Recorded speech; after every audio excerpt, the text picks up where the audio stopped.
Hello विद्यार्थियों, target with लक्ष्य के इस न्यू वीडियो में आप सभी का स्वागत है। तो आज के इस लेक्चर में मैं आप सभी को यहाँ पर जो है कुछ इंपॉर्टेंट ऑब्जेक्टिव क्वेश्चन जो है सॉल्व करवाऊंगा। तो आइए शुरू करते हैं।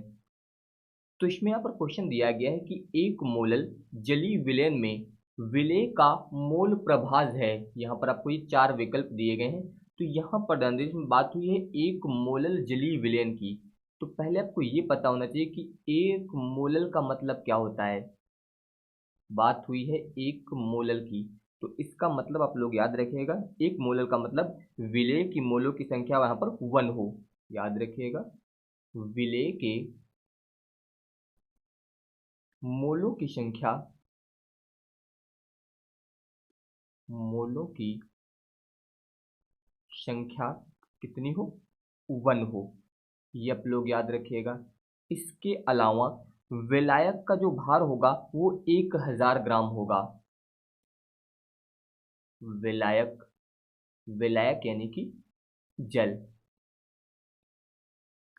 का भार बराबर 1000 ग्राम। तो ये आप लोग याद रखिएगा कि एक मोलर का मतलब विलेय की मोलों की संख्या 1 मोल और विलायक का भार जो है कितना होना चाहिए, 1000 ग्राम होना चाहिए। तो अगर यहाँ पर हम लोग विलायक के मोल ज्ञात करें तो ध्यान दीजिए, सबसे पहले आपको ज्ञात करना है इसमें विलायक के मोल, विलायक के मोल। और मोलों की संख्या ज्ञात करने के लिए प्रयोग किया जाता है भार बटे अणुभार। तो ध्यान दीजिए, विलायक का भार कितना है, 1000। ये हो जाएगा विलायक का भार, बट्टे में होता है अणुभार। अब ध्यान दीजिए, यहाँ पर है जल, जल यानी कि H2O। अगर इसका आप अणुभार ज्ञात करते हैं तो अब ध्यान दीजिए, यहाँ पर हाइड्रोजन कितने हैं, 2। हाइड्रोजन का होता है 1 गुणे 2 हो जाएगा, प्लस ऑक्सीजन दिया गया, इसका हो जाएगा 16। यानी कि 2 एक कम 2 और 16 जोड़ेंगे तो कितना आ जाएगा, 18। यानी कि इसका अणुभार आ जाएगा 18। तो विलायक के मोल ज्ञात करने के लिए विलायक का भार बटे अणुभार इतना करेंगे। जब 18 से आप इसे भाग करेंगे तो भाग करने पर लगभग इसका मान जो आएगा वो 55.55 के आसपास जो है आ जाएगा, यानी कि इतने मोल। तो ये यहाँ पर जो है विलायक के मोल हो गए। अब आपको ज्ञात करना है यहाँ पर विलेय का मोल प्रभाज। तो आप यहाँ पर सूत्र यूज करेंगे, विलेय का मोल प्रभाज, प्रभाज बराबर होता है विलेय के मोल, विलेय के मोल और बट्टे में होता है कुल मोल, कुल मोल। तो अब ध्यान दीजिए, यहाँ पर विलेय के मोल कितने हैं, 1 मोल। पहले आपको बताया गया था कि विलेय के मोलों की संख्या 1 होगी, तो ये हो जाएगा 1 बट्टे में कुल मोल। कुल मोल का मतलब विलेय के मोल प्लस विलायक के मोल। तो विलेय के मोलों की संख्या है 1 और विलायक के मोल यहाँ पर है 55.55। तो ये हो जाएगा 1 बट्टे, इसको जब आप इसमें जोड़ेंगे तो 55 में ये वाला एक जुड़ जाएगा, तो ये हो जाएगा 56.55।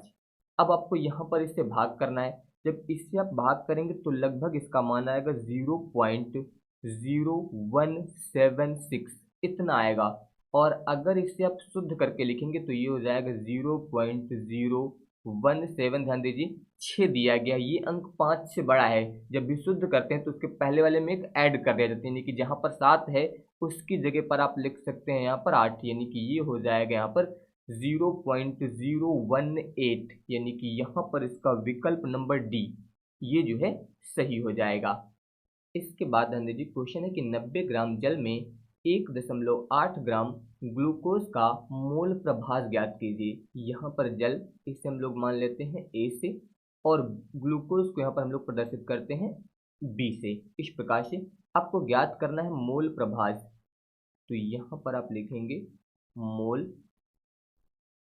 प्रभाज बराबर, ध्यान दीजिए यहाँ पर आपको ग्लूकोज के मोल प्रभाज ज्ञात करना है। इसलिए सबसे पहले यहाँ पर होगा ग्लूकोज के मोलों की संख्या, इसे आप लिख दीजिए एन बी से। बी का मतलब यहाँ पर बात हो रही है ग्लूकोज की, तो ये हो जाएंगे ग्लूकोज के मोल। इसके अलावा बट्टे में होता है यहाँ पर कुल मोल। कुल मोल का मतलब जल दिया गया और ग्लूकोज दिया गया, तो जल के मोल यानी कि एन ए, इसके अलावा प्लस यहाँ पर ग्लूकोज के मोल यानी कि एन बी। इस फॉर्मूले का आपको यहाँ पर यूज करना है। तो सबसे पहले तो आपको ज्ञात करना है यहाँ पर मोलों की संख्या, यानी कि n का मान आपको ज्ञात करना है। n यहाँ पर जो है ये मोल होते हैं, और इसे ज्ञात करने के लिए हम लोग यूज करते हैं भार बटे अणुभार। ये आप लोग याद रखिएगा, यहाँ पर यूज किया जाता है भार बटे अणुभार। ये फॉर्मूला जो हम लोग यहाँ पर यूज करते हैं मोलों की संख्या ज्ञात करने के लिए। तो उसी तरह से ध्यान दीजिए, जैसे कि यहाँ पर बात हुई है जल की, तो जल का भार आपको दिया गया है 90 ग्राम। ये आपको दिया गया है, यहाँ पर आप लिख सकते हैं कि जल का भार, या फिर बोल सकते हैं द्रव्यमान। जल का द्रव्यमान आपको दिया गया है 90 ग्राम, इतना दिया गया है।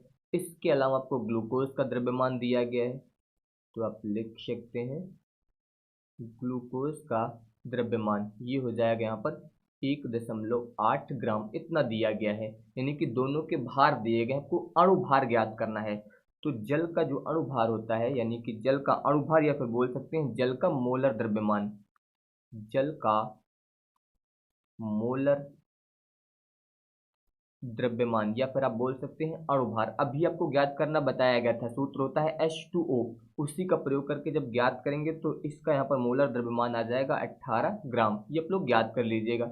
इसी प्रकार से ग्लूकोज का मोलर द्रव्यमान, जब इसका ज्ञात करेंगे तो इसका मोलर द्रव्यमान जो आएगा वो लगभग 180 ग्राम आ जाएगा। ये आप लोग ज्ञात कर लीजिएगा, इससे जो है कई बार बताया जा चुका है। तो अब ध्यान दीजिए, जब आप यहाँ पर ध्यान दीजिए NB है, NB का मतलब आपको बताया गया भी यहाँ पर ग्लूकोज के मोलों की संख्या। अगर आपको इसका मान ज्ञात करना है तो आपको बताया गया होता है भार बटे अणुभार। तो ग्लूकोज का भार है 1.8, यहाँ पर है 1.8 बटे इसका अणुभार कितना है 180, ये हो जाएगा यहाँ पर 180 इतना। जब आप इससे भाग करेंगे इसको तो लगभग इसका मान 0.01 मोल आ जाएगा। इसी प्रकार से आपको यहाँ पर जल के मोल ज्ञात करने हैं। तो जल के ज्ञात करने के लिए जल का द्रव्यमान कितना दिया गया है 90, ये आपको दिया गया है 90। इसका ध्यान दीजिए यहाँ पर मोलर द्रव्यमान यानी कि अणुभार कितना है 18। जब इससे आप इसको भाग करेंगे तो लगभग यहाँ पर 5 बार, यानी कि 18 पंचे 90, तो ये कितना आ जाएगा 5 मोल आ जाएगा। इस प्रकार से अब आपको मोल प्रभाज ज्ञात करने के लिए इस फॉर्मूले में मान रख देना है। तो अब ध्यान दीजिए यहाँ पर हो जाएगा मोल प्रभाज बराबर, यहाँ पर दिया गया है NB, इसका मान है 0.01, 0.01 बट्टी ध्यान दीजिए NA, इसका मान हो जाएगा यहाँ पर 5 प्लस 0.01, यानी कि ये आएगा 0.01 बट्टे में ध्यान दीजिए इसको आप ऐड करेंगे तो ये आ जाएगा 5.01। यहाँ पर ध्यान दीजिए दशमलव से दशमलव कट जाएगा तो ये आएगा 1/501 इस प्रकार से। और जब आप इससे इसको भाग करेंगे तो लगभग ये 0.0019 के आसपास जो है यहाँ पर आ जाएगा, यानी कि 0.0019। तो आप ध्यान दीजिए यहाँ पर इसका विकल्प नंबर C ये जो है यहाँ पर सही हो जाएगा। इस प्रकार से आप यहाँ पर इसे ज्ञात कर सकते हैं। इसके बाद ध्यान दीजिए क्वेश्चन है शुद्ध जल की मोलरता होती है। ये क्वेश्चन बहुत ही इंपॉर्टेंट है। तो यहाँ पर ध्यान दीजिए बात हुई है शुद्ध जल की मोलरता की। तो सबसे पहले आपको यहाँ पर मोलरता का फॉर्मूला पता होना चाहिए। तो मोलरता बराबर होता है विलेय के ग्राम अणुओं की संख्या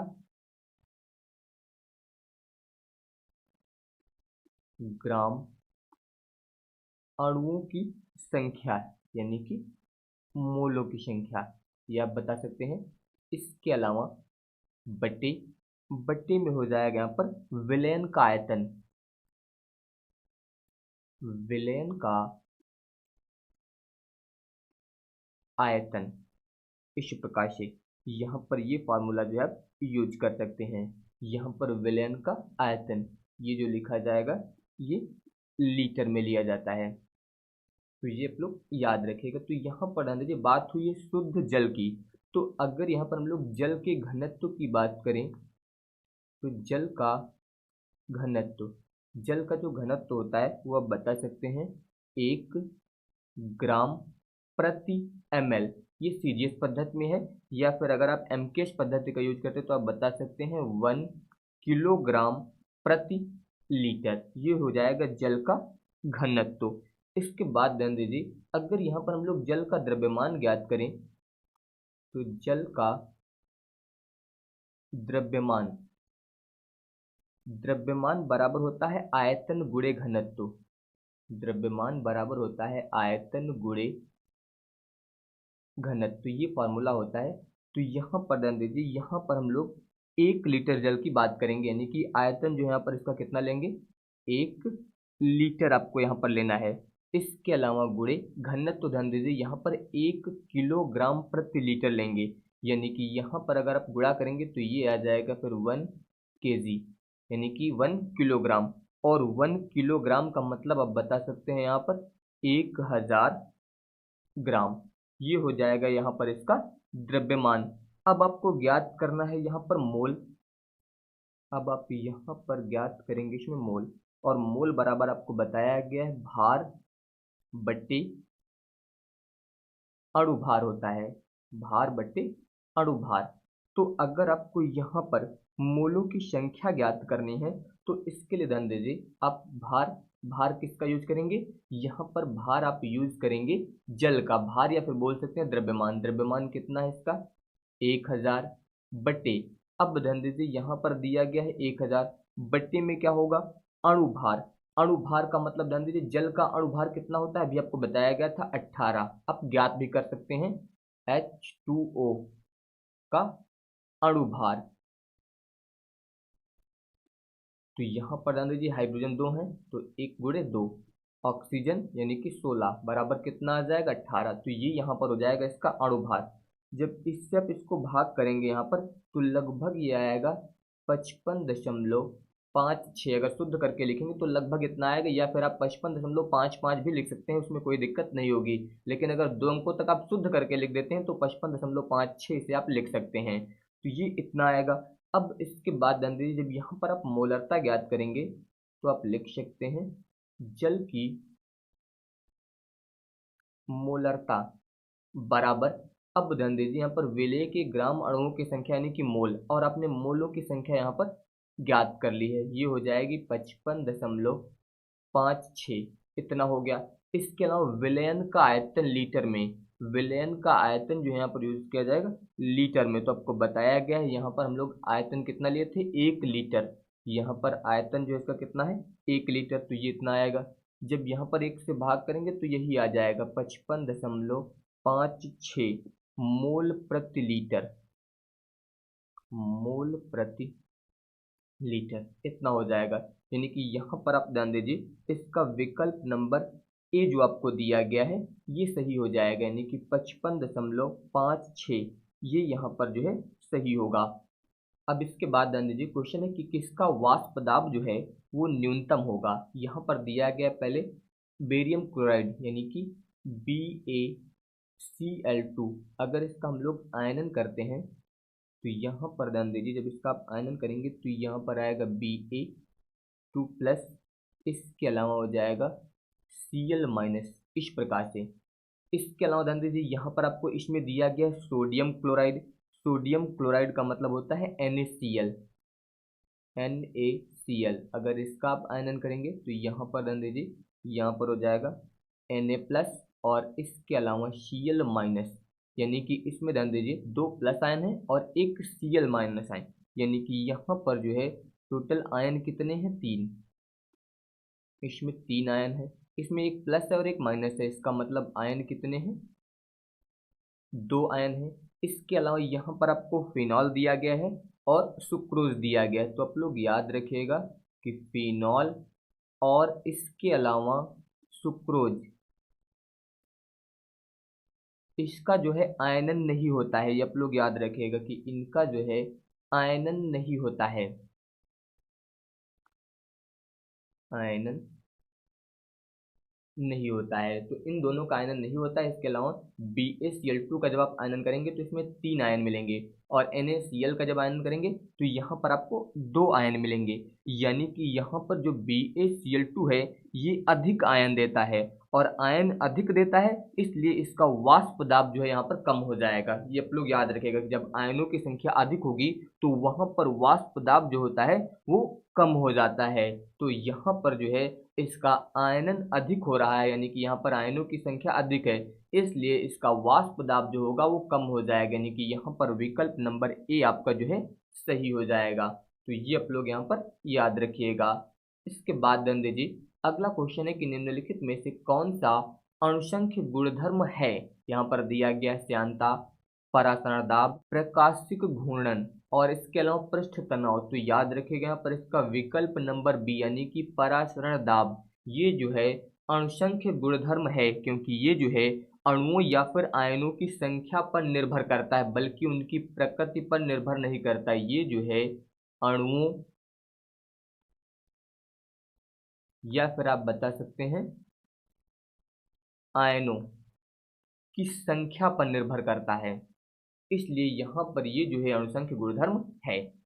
इसके बाद ध्यान दीजिए, क्वेश्चन है कि निम्नलिखित में से विलयन का कौन सा भौतिक गुण जो है अणुओं की संख्या पर निर्भर नहीं करता है। यहाँ पर दिया गया वाष्प दाब अवनमन, ये अणुओं की संख्या पर निर्भर करता है।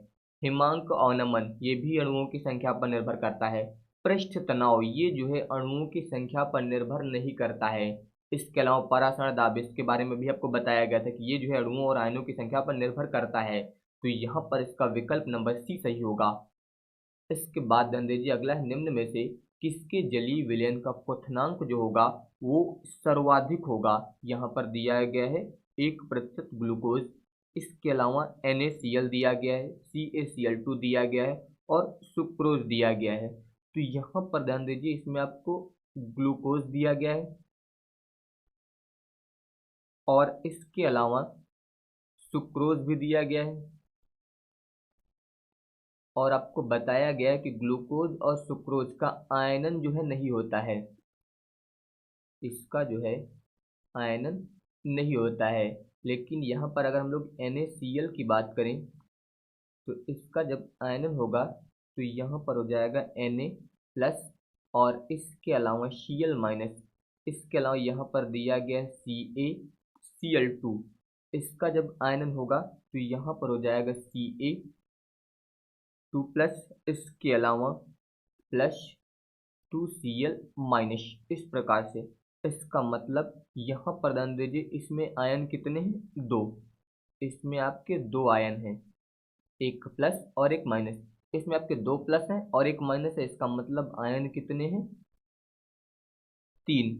तो यहाँ पर आप ध्यान दीजिए, इसमें जो है आपका जो CaCl2 है, इसका आयनन होने पर ये जो है सर्वाधिक आयन देता है, यानी कि ये टोटल 3 आयन देता है, इसलिए यहाँ पर इसका क्वथनांक भी सर्वाधिक होगा। ये आप लोग याद रखिएगा, ये जो है अधिक आयन देता है, इसलिए यहाँ पर इसका क्वथनांक जो होगा वो अधिक होगा, यानी कि इसका विकल्प नंबर सी जो है यहाँ पर सही हो जाएगा। इसके बाद ध्यान दीजिए, अगला क्वेश्चन है कि निम्नलिखित में से किसका परासरण दाब सबसे कम होता है। यहाँ पर दिया गया है पोटेशियम क्लोराइड विलयन, स्वर्ण विलयन, मैग्नीशियम क्लोराइड विलयन और एल्यूमिनियम फॉस्फेट विलयन। तो याद रखिएगा स्वर्ण विलयन, इसका परासरण दाब जो होता है ये सबसे कम होता है, ये आप लोग याद रखेंगे। इसके बाद ध्यान दीजिए, अगला क्वेश्चन है कि निम्नलिखित विलयनों में सर्वाधिक परासरण दाब जो है किसका होता है, यानी कि सर्वाधिक परासरण दाब किसका होता है। यहाँ पर ध्यान दीजिए कि Cl दिया गया है, अगर इसका आप आयनन करते हैं तो ध्यान दीजिए यहाँ पर हो जाएगा K प्लस, इसके अलावा Cl माइनस, इसके अलावा ध्यान दीजिए आपको यहाँ पर दिया गया है NH4 का होल थ्राइस और इसके अलावा PO4, इसका अगर आप आयनन करेंगे तो यहाँ पर हो जाएगा NH, ध्यान दीजिए यहाँ पर दिया गया था 4, तो यहाँ पर हो जाएगा NH4 प्लस, यहाँ पर होल थ्राइस लगा था इसलिए यहाँ पर हो जाएगा 3, इसके अलावा प्लस PO4, यहाँ पर होता है 3 माइनस। इसी प्रकार से ध्यान दीजिए यहाँ पर दिया गया है BaCl2, इसका जब आयनन होगा तो ये हो जाएगा आपका Ba2 प्लस और इसके अलावा हो जाएगा Cl माइनस, इस प्रकार से हो जाएगा। और इसके अलावा आपको यहाँ पर दिया गया है C6H12O6 यानी कि ग्लूकोज। इसका आयनन नहीं होता है, आपको पहले भी बताया गया है, इसका जो है आयनन नहीं होता है। तो यहाँ पर ध्यान दीजिए, इसमें एक प्लस है और एक माइनस है, यानी कि इसमें आयन कितने हैं आपके, 2 आयन है। इसमें ध्यान दीजिए एक प्लस है और 3 माइनस है, यानी कि इसमें आयन कितने हैं आपके, 4। यहाँ पर इसमें ध्यान दीजिए 2 प्लस है, एक माइनस है, यानी कि आयन कितने हैं आपके, 3। इस प्रकार से तो यहाँ पर ध्यान दीजिए सबसे अधिक आयन किसमें है, यहाँ पर NH4 का होल थ्रेस PO4 में सबसे अधिक आयन ये देता है। और आपको बताया गया है कि परासरण दाब जो है ये अणुओं और आयनों की संख्या पर निर्भर करता है। तो सबसे अधिक आयन यहाँ पर ये दे रहा है, इसलिए यहाँ पर इसका परासरण दाब जो होगा वो सर्वाधिक होगा, यानी कि सबसे ज्यादा होगा। तो यहाँ पर इसका विकल्प नंबर बी सही होगा। ये आपको बताया गया था कि परासरण दाब जो होता है ये अणुओं और आयनों की संख्या पर निर्भर करता है। तो सबसे अधिक आयन यहाँ पर ये दे रहा है, इसलिए इसका विकल्प नंबर बी जो है यहाँ पर सही हो जाएगा। इसके बाद ध्यान दीजिए अगला क्वेश्चन है कि सर्वाधिक क्वथनांक प्रदर्शित करने वाला जलीय विलयन है। यहाँ पर जो है सर्वाधिक क्वथनांक प्रदर्शित करने वाला जलीय विलयन जो है कौन सा है, इसके बारे में आपको यहाँ पर बताना है। तो अब ध्यान दीजिए यहाँ पर बात हुई है क्वथनांक की। सबसे पहले आपको दिया गया ग्लूकोज, यहाँ पर आपको दिया गया है ग्लूकोज। इसके अलावा ध्यान दीजिए यहाँ पर आपको यूरिया भी दिया गया है, ग्लूकोज यूरिया। इन दोनों का जो है आयनन नहीं होता है, इनका जो है आयनन नहीं होगा, ये आप लोग याद रखिएगा। इसके अलावा ध्यान दीजिए यहाँ पर आपको दिया गया है KNO3, ये दिया गया है। जब ये आयनित होगा तो यहाँ पर बनेगा K+ और इसके अलावा NO3-, इस प्रकार से। इसके अलावा यहाँ पर है Na2SO4, इसका जब आयनन होगा तो यहाँ पर होगा Na+, ध्यान दीजिए 2 थे इसलिए यहाँ पर आगे 2 लग जाएगा। इसके अलावा यहाँ पर हो जाएगा SO4-, इस प्रकार से। तो यहाँ पर ध्यान दीजिए एक प्लस है और एक माइनस है, यानी कि इसमें आयन कितने हैं आपके, 2 आयन है। यहाँ पर ध्यान दीजिए एक प्लस है और 2 माइनस है, यानी कि इसमें जो है 3 आयन है। यहाँ पर इसका आयनन जो है सर्वाधिक होता है, यानी कि इसमें जो है आयन अधिक उत्पन्न होते हैं, इसलिए इसका क्वथनांक जो होगा वो सर्वाधिक होगा, यानी कि यहाँ पर इसका विकल्प नंबर डी। यहाँ पर जो Na2SO4 दिया गया है इसका आयनन अधिक हो रहा है, यानी कि इसमें आयनों की संख्या अधिक है, इसलिए इसका क्वथनांक भी जो है अधिक होगा, ये आप लोग याद रखिएगा। इसके बाद ध्यान दीजिए अगला क्वेश्चन है कि 8 ग्राम NaOH यहाँ पर आपको दिया गया है और 450 ml विलयन में घुला है, विलयन की मोलरता ज्ञात कीजिए। तो यहाँ पर ध्यान दीजिए आपको विलयन की मोलरता ज्ञात करनी है।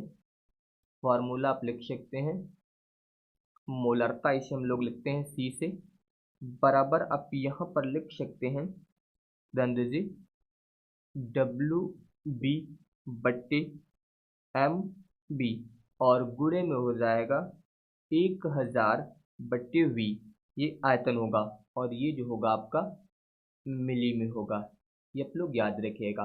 तो यहाँ पर ध्यान दीजिए आपको NaOH दिया गया है। तो अब आप ध्यान दीजिए यहाँ पर Na यानी कि सोडियम, इसका जो अणुभार होता है ये होता है 23। इसके अलावा ऑक्सीजन इसका होता है 16, हाइड्रोजन का होता है 1। तो अगर यहाँ पर हम लोग जो ये दिया गया है इसका अणुभार ज्ञात करें यानी कि MB, तो NaOH है यानी कि ये हो जाएगा 23, O का हो जाएगा 16, हाइड्रोजन का हो जाएगा 1, इसको जोड़ेंगे तो ये आ जाएगा आपका 40 ग्राम, इतना आ गया। इसके अलावा आपको भार दिया गया है इसका 8 ग्राम, ये हो जाएगा 8 ग्राम। और इसके अलावा ध्यान दीजिए आयतन आपको दिया गया है यानी कि V बराबर आपको दिया गया है 450 ml। अब आपको इसमें मान रखना है, तो C बराबर ध्यान दीजिए WB, इसका मान हो जाएगा 8/MB, इसका मान हो जाएगा 40, गुणे में हो जाएगा 1000 और बटे में हो जाएगा 450, इतना। अब आप इसे सॉल्व करेंगे तो ध्यान दीजिए 8 × 8 = 8×45, यानी कि ये हो जाएगा 1000 बटे में हो जाएगा 5 × 450। जब इससे आप सॉल्व करेंगे तो लगभग इसका मान 0.444 मोल आ जाएगा। यहाँ पर इतना आएगा। तो अब ध्यान दीजिए यहाँ पर इसका विकल्प नंबर ए जो दिया गया 0.44 m, ये यहाँ पर सही हो जाएगा। इसके बाद ध्यान दीजिए अगला क्वेश्चन है कि निम्न में सर्वाधिक परासरण दाब वाला यौगिक है। आपको बताया गया कि परासरण दाब जो है वो अणुओं और आयनों की संख्या पर निर्भर करता है। तो जब आप इसका आयनन करेंगे तो NaCl का जब आप आयनन करेंगे तो इसमें आपको 2 आयन मिलेंगे। BaCl2 का करेंगे तो इसमें आपको 3 आयन मिलेंगे। जब इसका आप करेंगे तो इसमें आपको 4 आयन मिलेंगे। और इसके अलावा जब आप इसका करेंगे तो इसमें भी आपको यहाँ पर 3 आयन मिलेंगे। तो सबसे अधिक आयन आपको इसमें मिलेंगे, यानी कि सबसे ज़्यादा आयनन इसका हो रहा है। तो इसका मतलब यहाँ पर परासरण दाब भी सबसे अधिक इसी का होगा, यानी कि विकल्प नंबर सी यहाँ पर सही हो जाएगा। इनका आयनन आप करके चेक कर सकते हैं, आपको पीछे भी बताया जा चुका है इन सभी का। तो यहाँ पर विकल्प नंबर सी जो है सही हो जाएगा। अब इसके बाद नंद जी अगला क्वेश्चन है हिमांक का अवनमन सीधा समानुपात दर्शाता है। यहाँ पर दिया गया है विलयन का मोल अंश, इसके अलावा विलयन की मोलरता, विलयन की मोललता, इसके अलावा विलायक की मोललता। तो इसके लिए आप एक फार्मूला ध्यान दीजिए, फार्मूला होता है डेल्टा टी एफ बराबर याद रखिएगा होता है के एफ इंटू एम। यानी कि आप बता सकते हैं कि हिमांक में अवनमन जो है वो मोललता के सीधे समानुपाती होता है। ये आप लोग याद रखिएगा। यानी कि यहाँ पर जो है इसका विकल्प नंबर सी यानी कि विलयन की मोललता के यहाँ पर ये सही होगा। इसके बाद ध्यान दीजिए अगला क्वेश्चन है 180 ग्राम जल में जल के कितने मोल होते हैं। तो अब ध्यान दीजिए यहाँ पर आपको जल का भार दिया गया है, ये दिया गया है आपको 180 ग्राम। अगर इसका हम लोग अणुभार ज्ञात करें तो जल का अणुभार ध्यान दीजिए जल का सूत्र क्या होता है H2O ये होता है। तो यहाँ पर 1 × 2 प्लस ऑक्सीजन का हो जाएगा 16 यानी कि ये आ जाएगा 18। तो जब आप मोलों की संख्या ज्ञात करेंगे तो इसका सूत्र होता है भार बटे अणुभार, भार बटे अणुभार। भार है 180, अणुभार है 18, भाग करेंगे तो 18 दहम 180 यानी कि 10 मोल। यहाँ पर इसका विकल्प नंबर सी जो है सही हो जाएगा। इसके बाद ध्यान दीजिए अगला क्वेश्चन है कि निम्नलिखित में से किसमें विलयन का अणुसंख्य गुण नहीं है। यहाँ पर ध्यान दीजिए वाष्प दाब अवनमन दिया गया है, हिमांक अवनमन दिया गया, पृष्ठ तनाव दिया गया और परासरण दाब। तो याद रखिएगा पृष्ठ तनाव इसमें जो है विलयन का अणुसंख्य गुण नहीं है, ये आप लोग याद रखिएगा क्योंकि ये जो है अणुओं और आयनों की संख्या पर निर्भर नहीं करता है, ये आप लोग याद रखिएगा। बाकी सभी जो है यहाँ पर अणुओं और आयनों की संख्या पर निर्भर करते हैं। इसके बाद ध्यान दीजिए अगला है कि निम्न में न्यूनतम हिमांक वाला विलयन है, यानी कि सबसे कम हिमांक जो है किसका होगा। तो याद रखिएगा पोटेशियम सल्फेट, यानी कि यहाँ पर इसका विकल्प नंबर ए सही होगा। सबसे कम हिमांक जो होता है वहाँ पर पोटेशियम सल्फेट का होता है, ये आप लोग याद रखिएगा। तो अगर आप सभी को ये वीडियो पसंद आया हो तो इस वीडियो को लाइक, शेयर और हमारे चैनल को सब्सक्राइब जरूर करिएगा। धन्यवाद।